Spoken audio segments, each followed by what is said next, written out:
nunca perseguí la gloria. Caminante, son tus huellas el camino y nada más. Caminante, no hay camino, se hace camino al andar. Al andar se hace camino y al volver la vista atrás se ve la senda que nunca se ha de volver a pisar. Caminante, no hay camino, sino estelas en la mar. Hace algún tiempo en ese lugar donde hoy los bosques se visten de espinos, se oyó la voz de un poeta gritar: caminante, no hay camino, se hace camino al andar. Golpe a golpe, verso a verso. Hola, buenas tardes. El otro día recuerdo que abrimos la ventana de la música porque nos visitaba Joel López con esta canción de Serrat y ya dijimos entonces que no hay que buscar ningún motivo especial, ni mucho menos excusas, para escuchar al Noi del Poble Sec.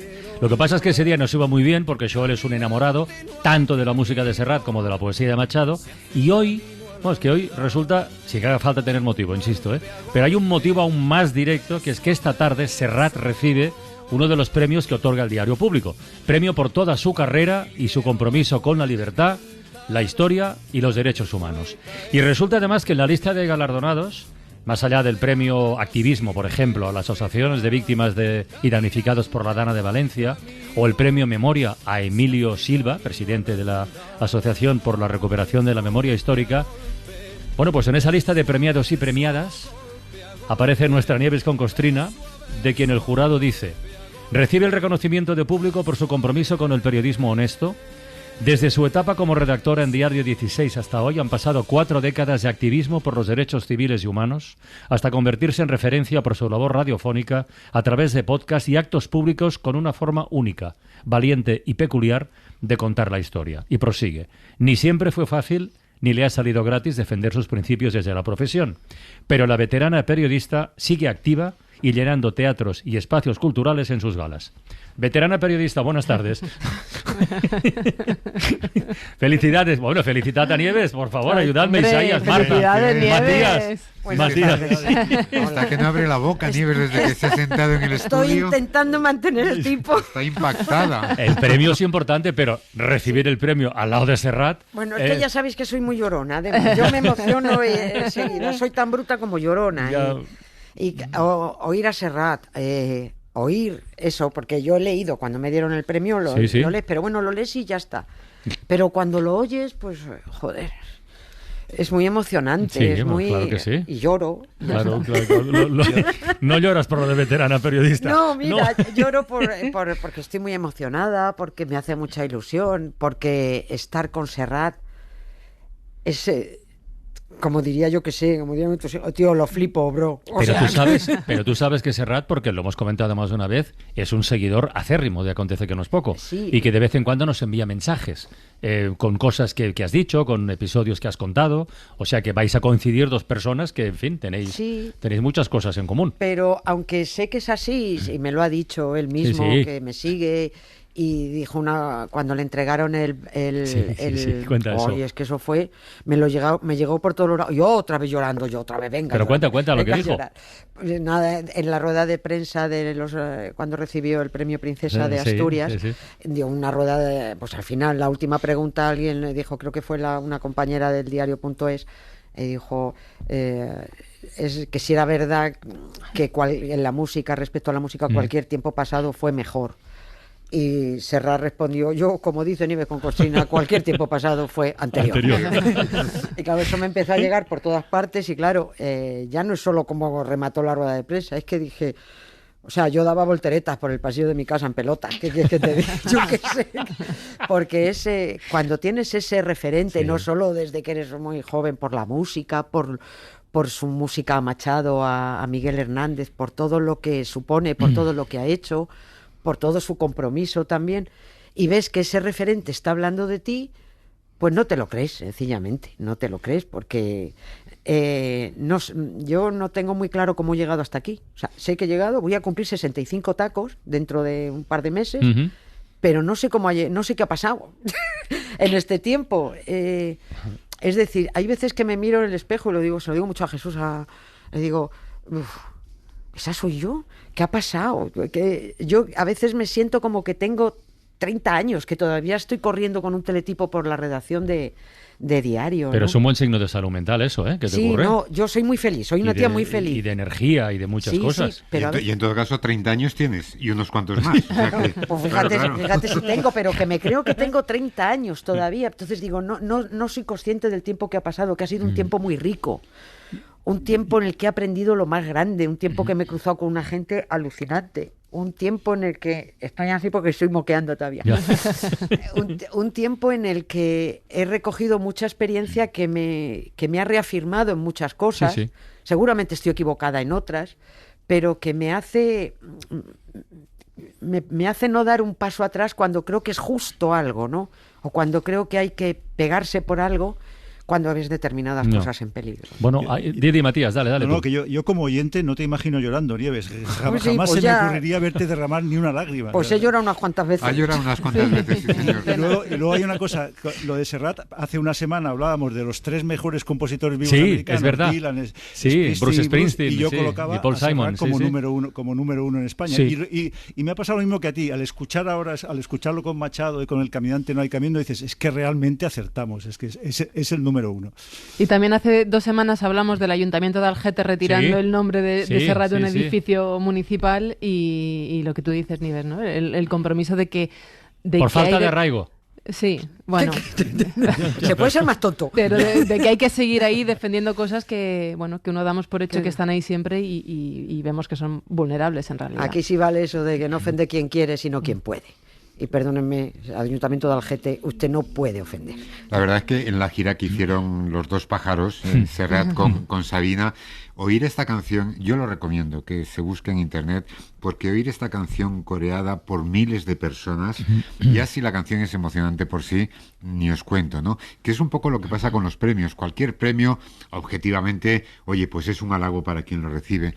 Pero encima cuando ves la nómina de quienes te rodean y que te hayan metido ahí y ves a un tipo como Serrat, pues es que claro, no me extraña que estés como estás. Sí, bueno, y en la lista de premiados, y además conectando con lo que muy a menudo en Acontece que no es poco, que por cierto, está grabado, ya lo digo a los oyentes, pero en fin, a la hora que estés tú recibiendo el premio, en la ventana estará sonando el episodio correspondiente a hoy de Acontece que no es poco, con esa serie que estamos haciendo sobre la presencia de la Iglesia Católica en la educación en España, que está siendo una serie muy interesante y muy oportuna en los días que vivimos. Pero que en la lista de premiados, en estos premios públicos 2026, bueno, pues está el presidente de la Asociación por la Recuperación de la Memoria Histórica y está un premio Juventud a la Ruta al Exilio, que es un proyecto educativo y de memoria histórica dirigido a jóvenes de 16 y 17 años. Que esto yo, la verdad, no tenía mucha idea de que existía y he estado mirando cuando vi la lista de premiados y claro, es que son temáticas que conectan directísimamente con lo que tú haces cada tarde en la ventana, con una parte de lo que haces de mirar la historia, que esta es la nuestra, la reciente, la mal contada. Estos jóvenes que están trabajando por la ruta que se llama Ruta al Exilio, están divulgando lo que era ese franquismo, bueno, pues prácticamente están haciendo lo que deben hacer, porque si me lo dejan a mí yo me lío a dar sopapos cada vez que alguien me dice eso de que con Franco se vivía mejor, porque yo soy más bruta en eso, ¿no? Y es gente que está trabajando por decir, pero, en fin, tampoco tienen la suficiente, gente como estos jóvenes no tienen la suficiente repercusión como para que la gente sepa que existe. ¿Por qué? Pues porque hay un silencio, hay una gran parte de medios que no trabajan a favor de la memoria histórica, muy al contrario. Entonces, claro, por eso a lo mejor parece que hemos pasado del silencio al negacionismo. Claro, y por eso parece que lo que hacemos aquí es algo extraordinario. Pues si yo no entiendo que esto pueda considerarse algo extraordinario. Hacemos lo que hay que hacer por cualquier persona demócrata haría eso, nunca contra el olvido. La memoria es el tesoro de un país. Y está bien además haciéndoles ver algo importante, que yo siempre que hablo de memoria me gusta recordar y me gusta insistir que es que cuando contamos la memoria de esta gente, hablamos de ancianos porque lo son ahora, pero cuando vivieron la guerra, cuando vivieron el exilio, cuando vivieron la represión, eran jóvenes. Como estos. De 16, de 17, de veintitantos. Cuando tú hablas de tu madre, pues hablas de una mujer joven. Cuando Emilio Silva habla de su abuelo, es que su abuelo... Ahora es su abuelo, pero es que era un hombre joven, que sí. al que le fusilaron y dejaron a una viuda y a sus hijos, etcétera, ¿no?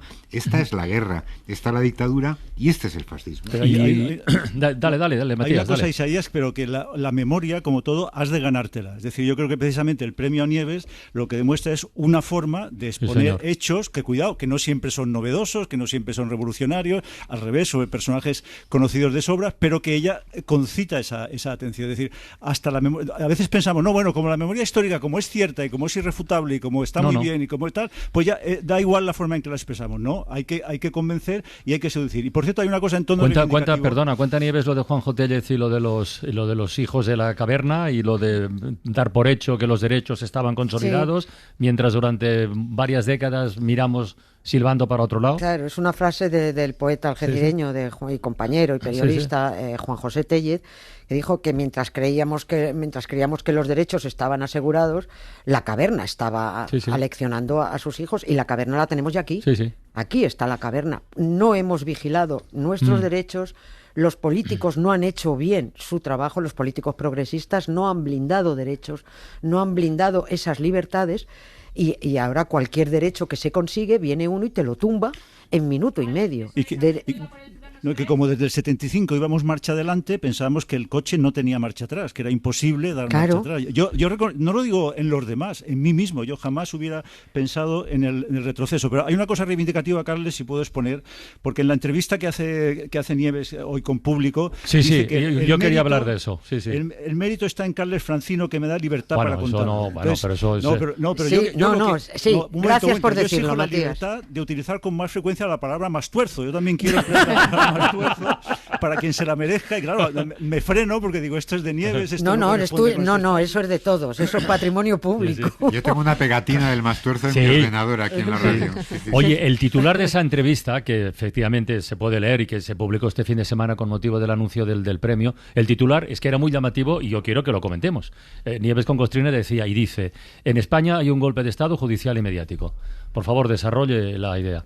Pues es que estamos asistiendo a ello. Yo digamos que soy más pasional cuando lo expreso o cuando lo hago en el acontece, pero aquí lo decís constantemente, en esta primera hora, sobre todo a las 4 de la tarde, habláis muchas veces de eso. Miguel Ángel Campos entra... Ayer ¿no lo escuchaste ayer todo lo que recordó? Claro que lo escuché. Claro, Miguel Ángel, estás ahí, por cierto, ¿no? Hola, compañero. Ahora tenemos paso, pero hola. Sí, esto no estaba preparado, pero bueno, sigue, Nieves. Yo no tenía noticias tuyas ahí en el éter. Pero que yo, cuando escucho a Miguel Ángel Campos y luego veo, por ejemplo, todo lo que ocurrió con el exfiscal general del Estado... Bueno, que es personaje del año en los premios públicos 2026. Además, dice el jurado, dice, que es triste que tenga que ser un motivo para darle un premio. Dice, personaje del año, el reconocimiento a tal, Álvaro García Ortiz, exfiscal general, condenado sin una sola prueba sólida en su contra y desoyendo el testimonio de todos los periodistas que declararon ante el Tribunal Supremo. Es que es alucinante. O sea, si hay un experto aquí en este asunto, pues es Miguel Ángel Campos. Es Campos. Yo solo sé lo que les escucho a los que saben. Ha explicado, ha dado pruebas, ha contado, ha dicho que tenían los mensajes antes que él. O sea, han dado todos los datos posibles. E incluso... Y perdón, pero en esta propia casa ha habido incluso tertulianos que dicen, no, pero hay que ponerlo en duda. O sea, ya estás poniendo en duda hasta la máxima autoridad en información jurídica o de tribunales de esta cadena. ¿Pero esto qué es? Pues está claro que estaba todo preparado. O sea, la condena estaba hecha antes de que se celebrara el juicio. Y no sé si será la única. Y por supuesto, el hecho de que fuera el 20 de noviembre tan está el escupitajo. Lo comentamos está el aquí. escupitajo Sí, a la cara de la democracia, de la gente. ¿Cómo que el 20 de noviembre? ¿Qué prisa os habéis dado? Y todavía están ahí los juicios. ¿Y dónde está el novio de Ayuso? Vamos a jubilarnos todos. Ayer lo comentaba Tony en Todo por la Radio. Qué extraña coincidencia. Sí, claro. O sea, el chili, ese caso no ha salido. Y además, ¿sabes lo que pasa, por ejemplo, con el fiscal? Ahora me corregirá Miguel Ángel, pero claro, es que al fiscal se le pedían 6 años de cárcel. Y al final se le ha condenado con una especie de pellizco de monja, que son 2 años de... es a lo que me refiero. Es decir, a la cárcel no ha ido, pero ya no es fiscal general del Estado. Se le ha retirado de la circulación. Es que es una cosa tremenda, porque a este hombre se le llevó al banquillo por revelar secretos de Estado, y al final el término técnico, no sé, eran datos reservados o algo así, ¿no? Es decir, que la sentencia se modificó para no ser excesivamente agresiva, pero para lograr el objetivo, que era tumbar al fiscal general del Miguel Ángel, dale tú, venga. Bueno, no, simplemente digo lo que afirman algunas personas próximas al fiscal general del Estado, ¿no? Ahí hay 5 personas de ese tribunal, los que firmaron la sentencia condenatoria, que difícilmente es entendible. Tú cuando ves una sentencia con tantísimos folios es que intentan que se entienda lo menos posible. Que esos 5 nombres permanecerán en la infamia. Efectivamente. O sea, más clarito imposible. Hoy hay, perdona Miguel Ángel, hoy hay, disculpa Matías, no, es que hoy hay noticia con lo del caso Leire, ya no lo llamamos más Fontanera, que ya hicimos ayer lo de la palabra Isaías, Fontanera, pobre Fontaneros, o sea, lo que sea que hiciera. Hay noticias relacionadas con la Fiscalía General, cuando la ocupaba precisamente él, ¿no? Sí, la Fiscalía General del Estado ha respondido este miércoles al requerimiento efectuado por el juez Pedraz y, a continuación, ha admitido en una nota pública, Carlas, que el teniente fiscal de la Secretaría Técnica, Diego Villafañe, mantuvo el año pasado 2 reuniones con el abogado Jacobo Teijelo y una mujer, dice la nota, que tuvo un papel menor y fue presentada como una compañera de despacho, y más tarde, por aparecer en medios de comunicación, supieron que era Leire Díez. En la primera de esas reuniones, mantenidas entre marzo y abril de 2025, en la que participaron el propio Villafañe y la fiscal Beatriz López, el abogado Teijelo informó de una serie de hechos presuntamente cometidos por terceras personas que podían tener relevancia penal según el letrado.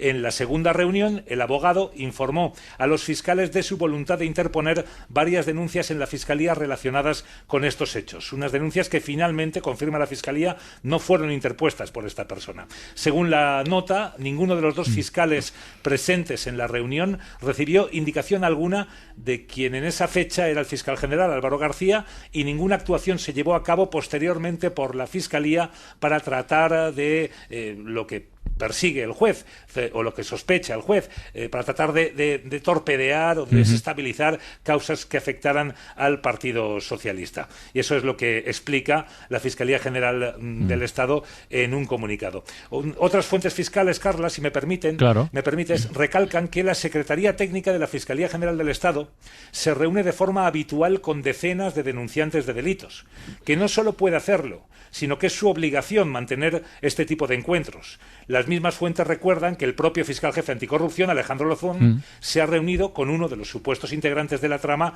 el empresario Javier Pérez Dolcet, y que en cualquier caso la supuesta trama no consiguió sus objetivos de torpedear las causas que afectaban al PSOE. Ahí están los procedimientos. Efectivamente, pero prueba más clara que esta. Sí. Claro, y tampoco se exploraron posibles pactos en la Kitchen con Francisco Martínez o el comisario Villarejo, como aparentemente quería Leire Díez. Estas fuentes fiscales añaden aquí, Carlas, una apreciación. ¿Y qué si se hubieran explorado estos pactos? ¿O acaso en este país solo son válidos pactos como el de Víctor de Aldama, que quedó en libertad en la causa de un fraude fiscal de más de 200 millones por la promesa de desvelar en otro juzgado otras causas de corrupción, con una aportación de pruebas hasta la fecha más bien pírrica?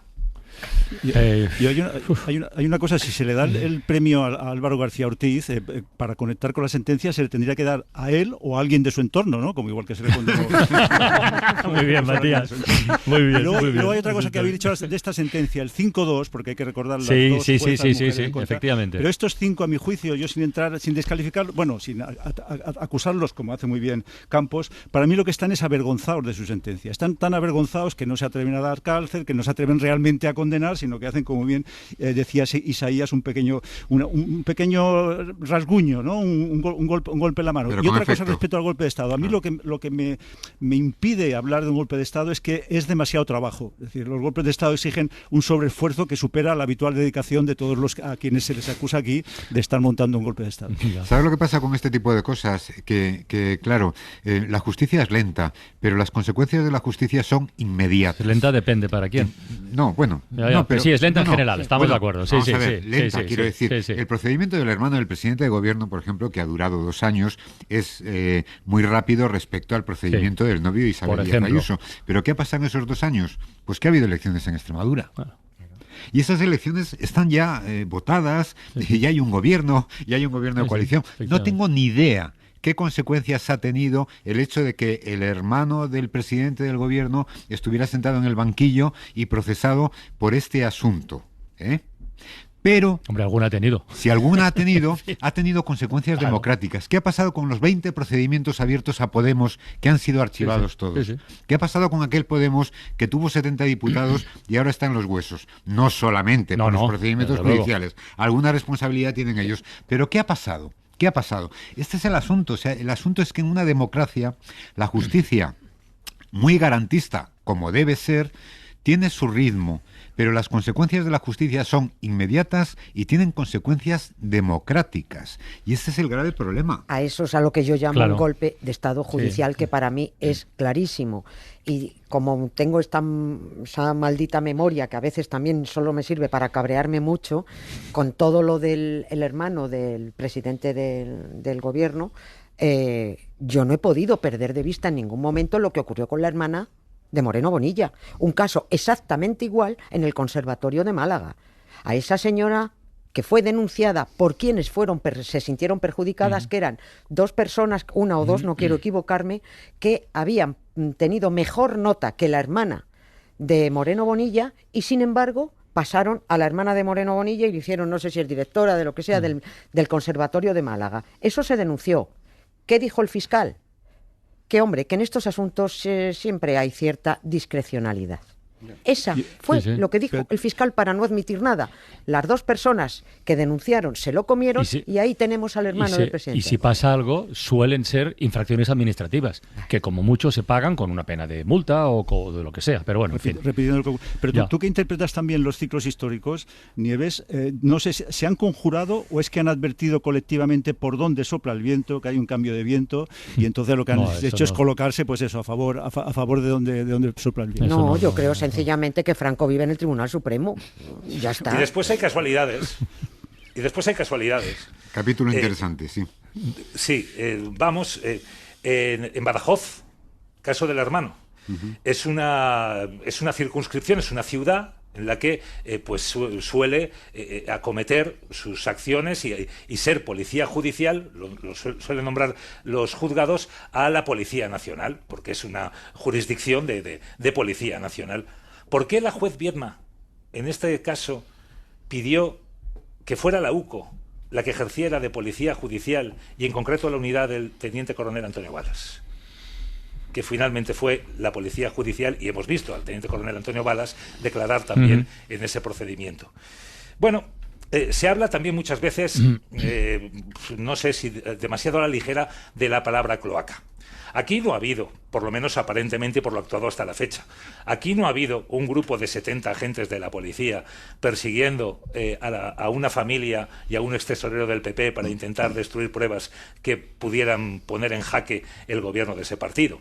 Aquí no ha habido, por lo menos aparentemente, y no lo hemos visto hasta la fecha, que se hayan elaborado informes de UDEF sin membrete que se pasaban a medios de comunicación, los mismos medios y algunos los mismos periodistas, a los que se les llena ahora la boca con la palabra cloaca, que con esos informes sin membrete y falsos, como las cuentas de Trías, como la riqueza en el extranjero de Artur Mas, o como los informes sobre Podemos, que se pasaban, insisto, a medios de comunicación y luego se judicializaban para que la maquinaria siguiera funcionando. Esto aquí no ha sucedido. No se han dado todas estas circunstancias. No había, aparentemente, un aparato del Estado detrás para conseguir ciertos propósitos que sí que hemos visto en otros casos. Pero la palabra cloaca es muy golosa, Miguel Ángel. Es muy golosa, claro. Pero aquí no hay una estructura del Estado, al menos aparentemente. No se ve esa acción de policial detrás, no se ve esa maquinaria judicial. Estamos hablando de casos como el de Mónica Oltra, del hermano del presidente, de la mujer del presidente. Sí. Que qué casualidad es presentada la denuncia por una organización ultraderechista, Manos Limpias, que recientemente había sido exonerada por el Tribunal Supremo en el año 24. Aquí no estamos hablando de que se haya llegado a tribunales como en el caso Neurona, la Caja B de Podemos, el caso Niñera, que no sé si os acordaréis de él. Perfectamente. En fin, hay muchísimas causas. Bueno. El tema de la droga del diputado Urbán, de Podemos también. Sí.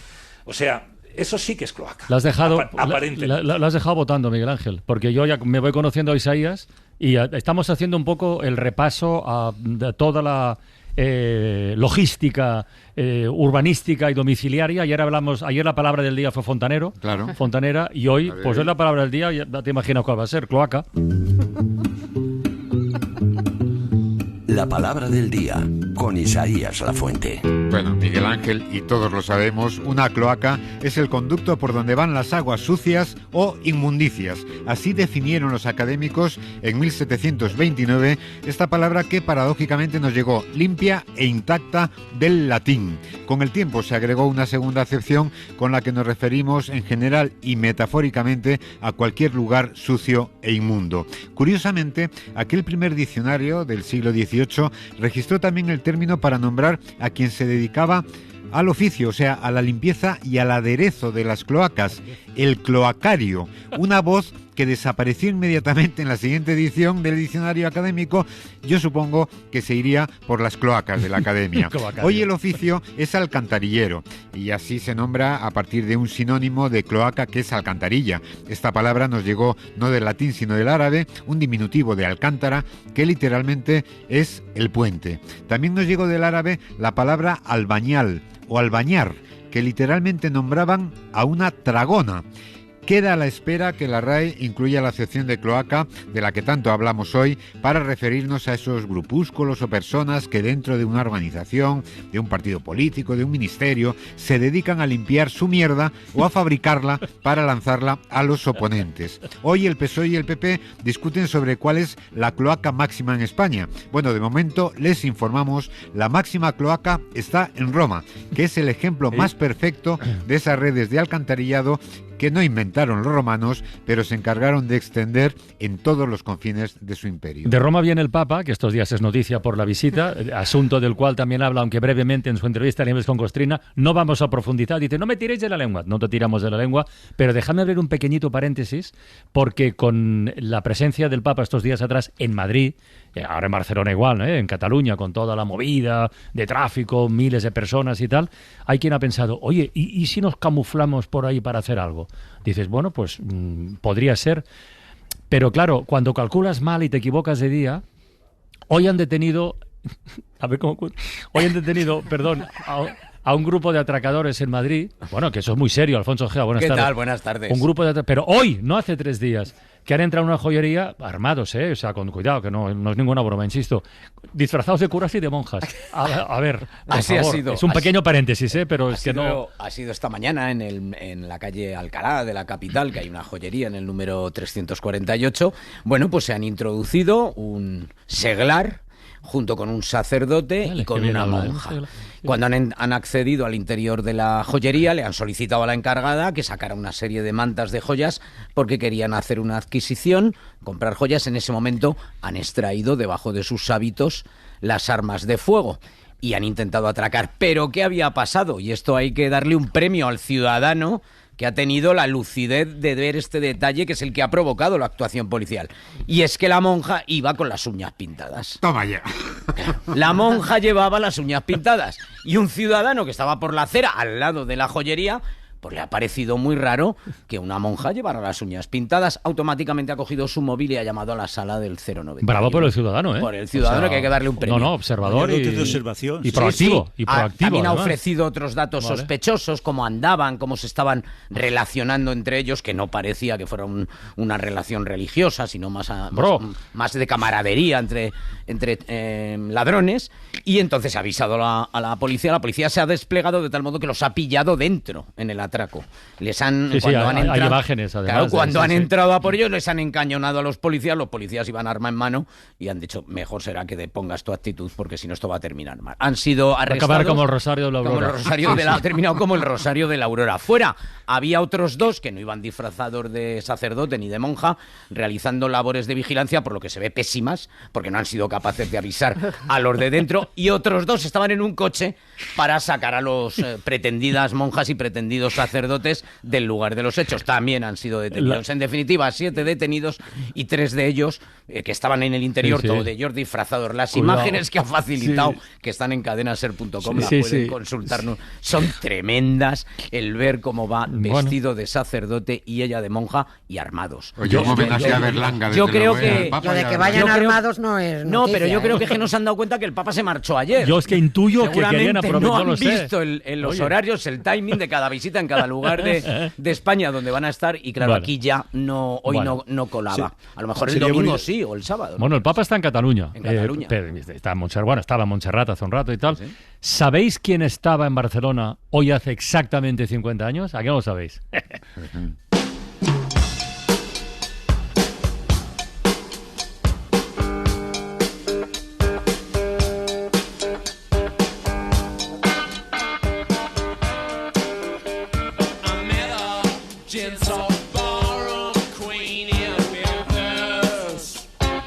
Primer concierto de los Rolling Stones en España, Plaza Monumental de Barcelona.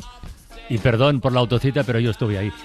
Y me ha hecho gracia recordarlo hoy. Además fue un concierto, ahora que estamos hablando de policías y ladrones, donde hubo cargas policiales antes y después del concierto, incluso como desde la Plaza de Toros, que no estaba llena, y sonaba fatal, por cierto. Se lanzaban objetos a los grises de entonces, replicaron lanzando un bote de humo dentro, que provocó en un momento dado alguna escena de pánico.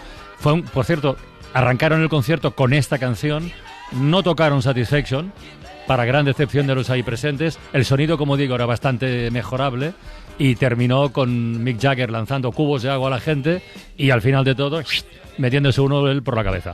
Y ya está, ¿no? Y me estoy acordando de eso, de los Rolling Stones, porque... En 50 años hemos pasado de sus satánicas majestades a su santidad, ¿no?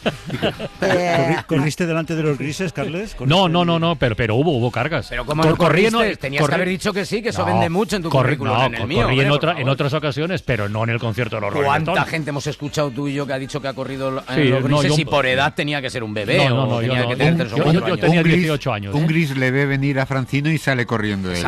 Exacto. Que te va a abrazar, cuidado. No, tenía 16 años por aquel entonces. Yo también estuve en el de los Rolling Stones aquí en Madrid. ¿El de la tormenta? El de la tormenta, impresionante, pero estuve, como decían antes, fui a cubrir ambiente. O sea, que sí, que te decían, a ver, uno cubría el concierto, tú cubría tal, y yo era una redactora que fui a cubrir ambiente, el mogollón que había afuera y tal.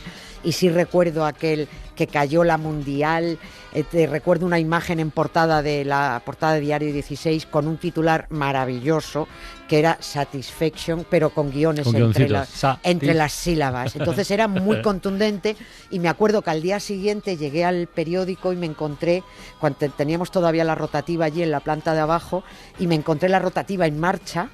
Y dije, ¿qué pasa? Que son las 11 de la mañana, que está tirando la rotativa. Y dice que a los Rolling les ha encantado la portada y están tirando, no sé si eran 10.000, 20.000 ejemplares. ¿Pidieron 10.000 ejemplares? Porque se los quisieron llevar, o 5.000, los que fueran, no recuerdo.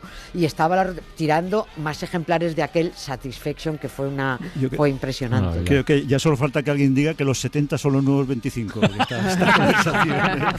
Bueno, 50 años del primer concierto de los Rolling Stones en España.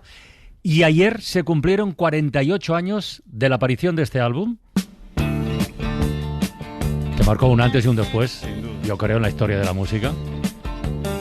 No solo eso, que aquellos sultanes del swing de los Dire Straits incluyeron uno de los solos de guitarra que están considerados entre los 10 mejores de toda la historia de la música.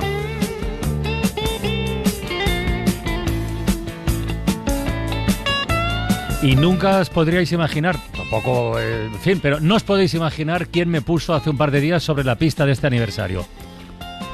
A ver.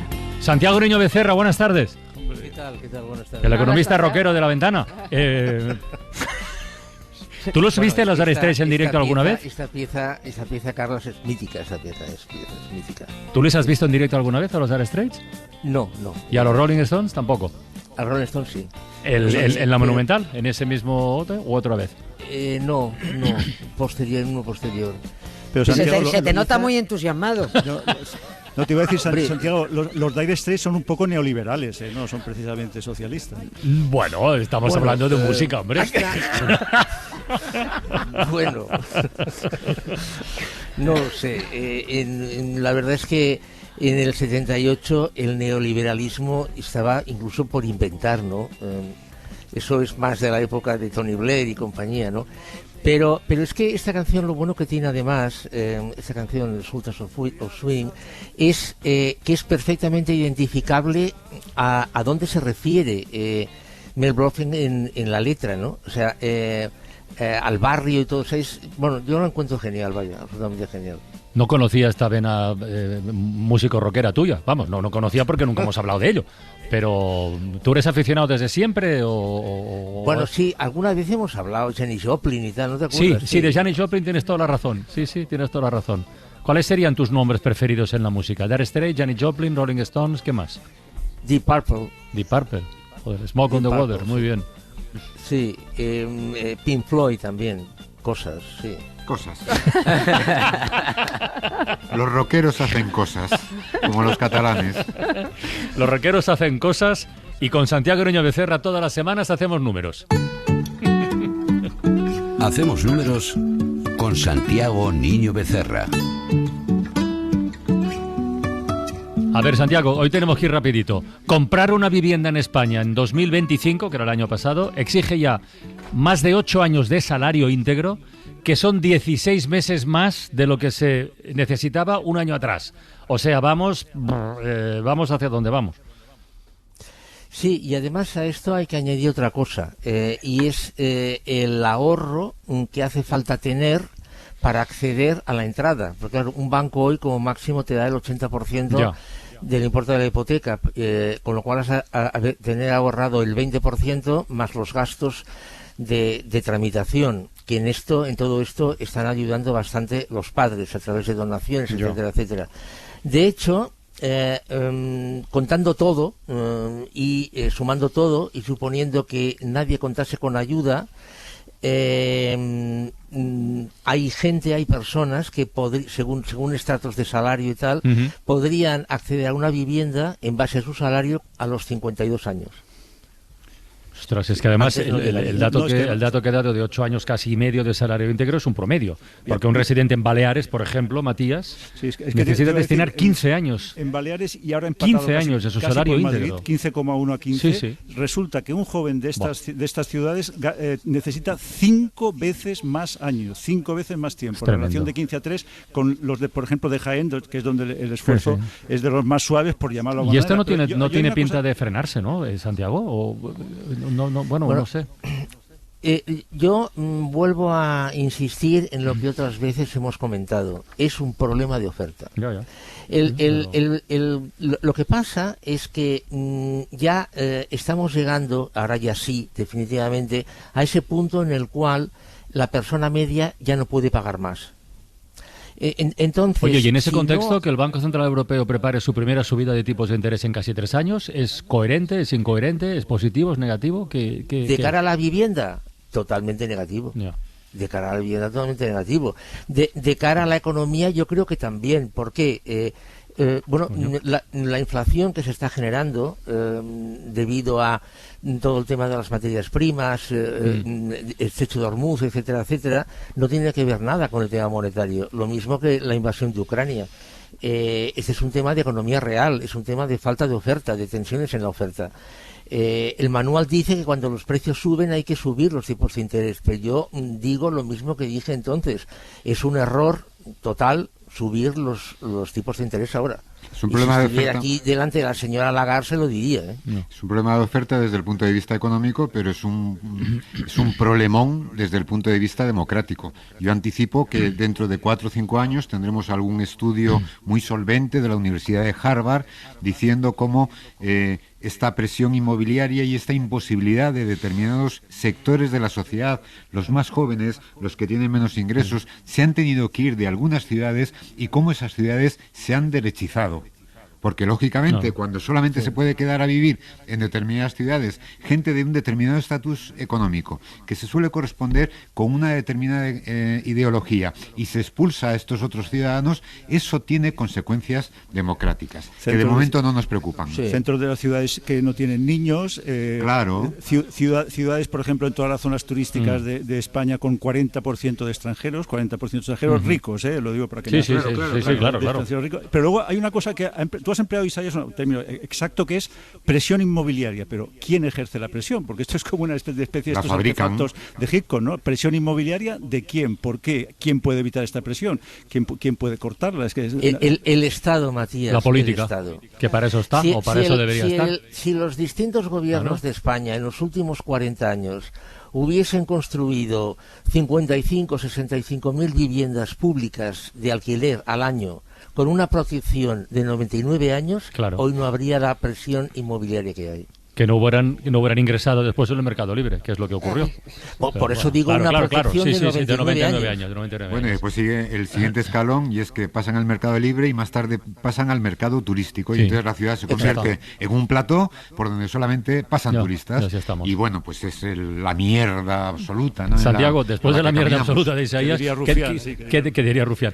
Quédate un momentito, que vamos a seguir hablando, y quiero conectar con asuntos relacionados con inteligencia artificial, que sé que en el sector bancario estos días es noticia y motivo de una cierta inquietud, pero dejadme poner 4 anuncios y luego seguimos. Va.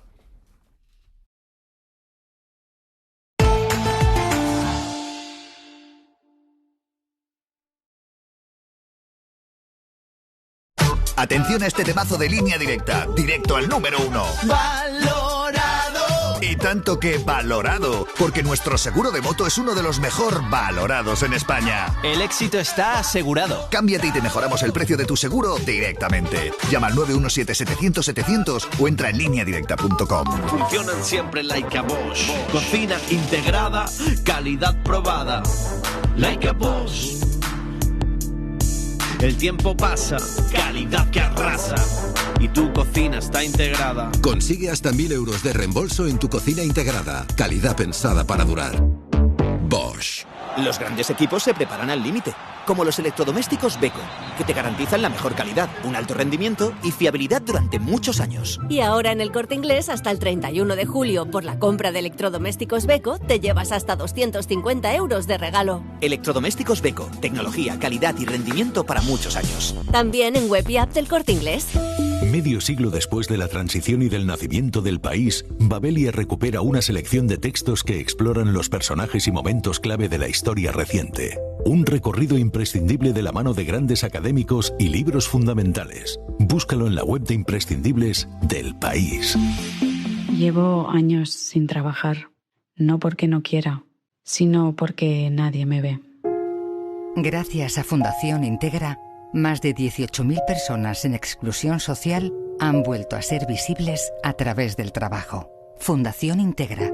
25 años recuperando vidas. Si a Pablo le preguntas por su asignatura preferida, elige las mates. Su deporte, elige el básquet. Y si le preguntas cuál es su cena favorita, elige poder cenar. Muchas familias se ven obligadas a tomar decisiones que no deberían tomar. Colabora con un Bizum al 38014 o entra en ningunhogarsinalimentos.org. Fundación La Caixa y CaixaBank en favor de los bancos de alimentos. La Ventana.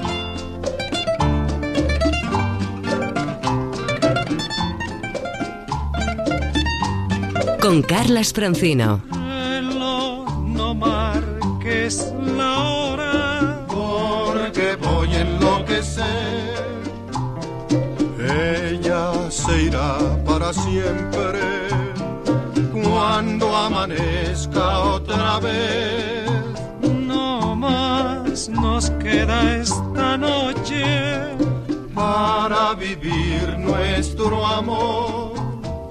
Y tu tic-tac me recuerda mi irremediable dolor. Reloj, detén tu camino. Bueno, el reloj no puede detener su camino, pero las personas podemos girar en un sentido o en otro en función de las agujas del reloj. Marina Fernández, buenas tardes. ¿Qué tal? Buenas tardes. Habéis contado en Hora 14 un estudio hoy, detalles de un estudio que yo al final no sé a qué carta quedarme. O sea, a ver, Nieves, ¿tú la sopa cuando la remueves o el café lo haces en el sentido de las agujas del reloj o al revés? Al revés. ¿Isaías? Yo como tú en el sentido. Yo en el sentido de las agujas del reloj, tú también. Sí. ¿Y tú, Matías? El sentido de las agujas del reloj. ¿Y tú, Santiago? ¿Sentido? También Al revés. Ya sabéis que el agua en el lavabo, en el fregadero, Sí. gira distinto en el hemisferio norte que en el hemisferio sur. En el hemisferio norte es como nosotros, gira así Ya. en las agujas Cuéntale del eso a un reloj. terraplanista. Entonces, Marina, ¿en qué nos quedamos con esto? A ver. Nos quedamos con que da igual hacia qué lado remováis la sopa, porque lo que todos hacemos es, en el momento en el que nos ponemos a deambular, lo hacemos siempre en sentido antihorario. Levógiro, sí. Siempre. Esto que si uno se para a pensarlo, no, pues fíjate, es verdad, si yo de repente salgo a correr, siempre corro en sentido contrario a las agujas del reloj. O si me llaman y estoy hablando y empiezo a dar vueltas un poco sin fijarme, siempre acabo... Bueno, pues ahora la ciencia lo ha demostrado. Además es una investigación de la Universidad de Navarra en colaboración con investigadores japoneses, y se dieron cuenta por sorpresa. Estaban fijándose en si manteníamos o no la distancia social en tiempos del COVID cuando deambulábamos, y se dieron cuenta, mirando las imágenes, que absolutamente nadie se gira de forma natural hacia la derecha. Esto seguro que tiene alguna utilidad práctica, segurísimo. Pues, por ejemplo, como todos los estudios, pensaban en organizar las salidas de grandes estadios. Claro. Es que el movimiento natural, tanto individual como colectivo, por ejemplo, es en sentido contrario. A ver si lo llevan a la política y volvemos otra vez a girar hacia la izquierda. El lado correcto es la izquierda, entonces. Claro que es el lado correcto. Un avance. Este estudio científico es muy interesante, muy llamativo además, pero hay otros que yo creo que se entienden de manera, en fin, mucho más repentina, y además yo creo que tiene una importancia capital. Gracias a la inteligencia artificial, los investigadores han puesto a prueba la herramienta de detección de tumores cerebrales, y si en lo habitual tardas días, semanas, meses, ¿estamos hablando de minutos? Minutos. Joder. En cuestión de minutos. Se llama Etairos, esta inteligencia artificial que han desarrollado en el Centro Alemán de Investigación del Cáncer y en la Universidad de Heidelberg. Hoy lo publica Nature Communication, y ha sido entrenada con más de 11.000 secciones de tejidos tumorales de 10.000 pacientes de 11 centros médicos de 4 continentes. Porque ya sabemos que en esto de la IA es clave el entrenamiento, ¿no? Alimentarla con muchos datos, con buenas fuentes, para que pueda detectar patrones. Bueno, con toda esta información, Etairos consigue en minutos distinguir entre 102 subtipos moleculares de tumores del sistema nervioso central. Esto es clave porque esta gran diversidad de cánceres cerebrales es la que hace que ahora mismo hagan falta pruebas complicadas en laboratorios muy sofisticados, costosos, ¿no? Y de hecho hay países en los que ni siquiera se pueden detectar. Bueno, sus creadores tienen claro que esta IA, esto para tranquilizarnos a nosotros humanos, viene a apoyar el trabajo de los expertos. Claro. Porque han comparado. No a sustituir. Han comparado la detección que hace la IA con la que hacen los expertos, y afina el doble.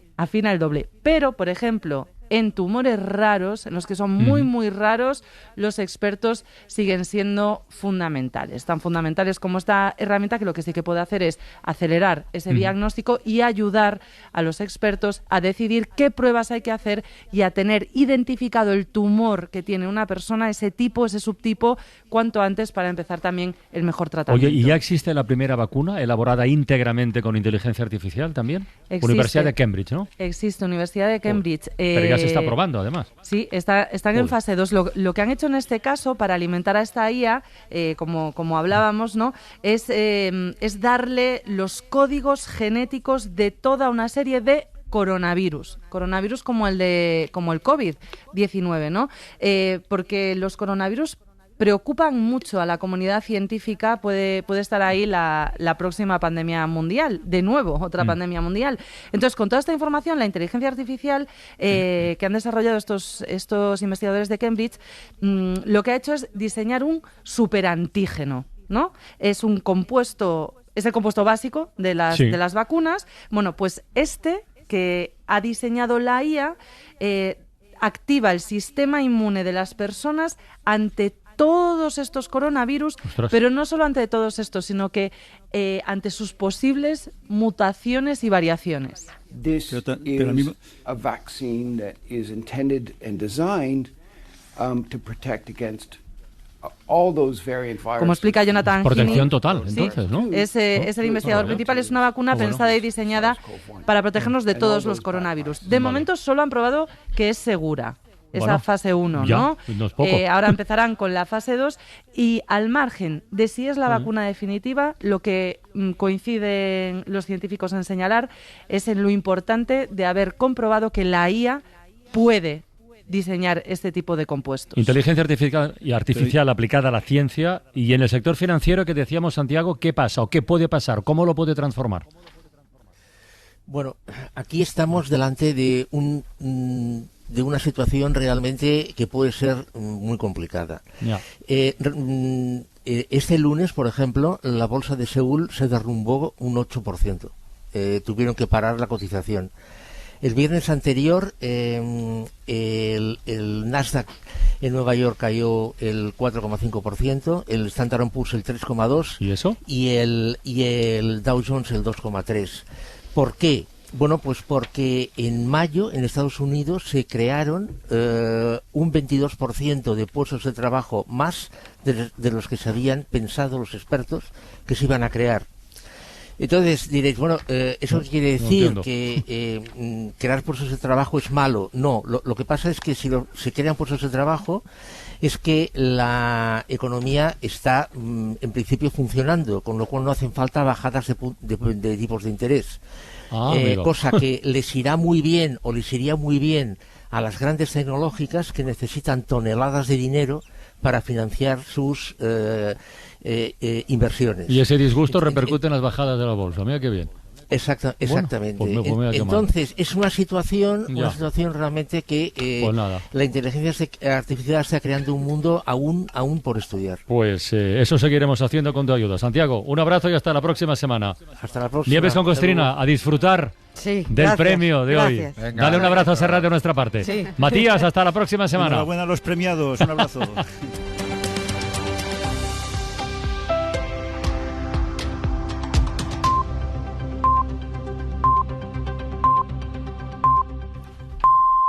Son las 5 de la tarde, las 4 en Canarias.